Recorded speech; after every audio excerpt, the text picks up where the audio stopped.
Praise the lord. యేసయ్య అక్కడక్కడ స్వస్థపరుస్తున్నారని ఆ దేశం అంతటా కూడా అందరూ కూడా వింటారన్నమాట. విని ఇద్దరు గుడ్డి వ్యక్తులు యేసయ్య అక్కడి నుండి వెళ్తూ ఉండగా ఇద్దరు గుడ్డివారు ఆయన వెంట వచ్చి, దావీదు కుమారుడా మమ్మల్ని కనికరించుమని కేకలు వేసిరి. ఆయన ఇంట ప్రవేశించిన తర్వాత ఆ గుడ్డివారు ఆయన యొద్దకు వచ్చిరి.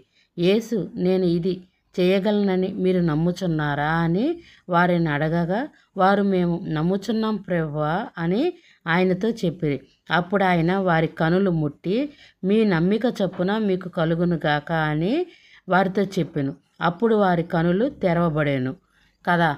దేవుడు మీ విశ్వాసమే మిమ్మల్ని స్వస్థపరిచెను అని దేవుడు చెప్పి ఉన్నారు. కాబట్టి వారు యేసయ్య మీద నమ్మికతో ఉంచి, దావీదు కుమారుడా మమ్మల్ని కనికరించుము అని వారు గట్టిగా యేసయ్యకు కేకలు వేశారనమాట.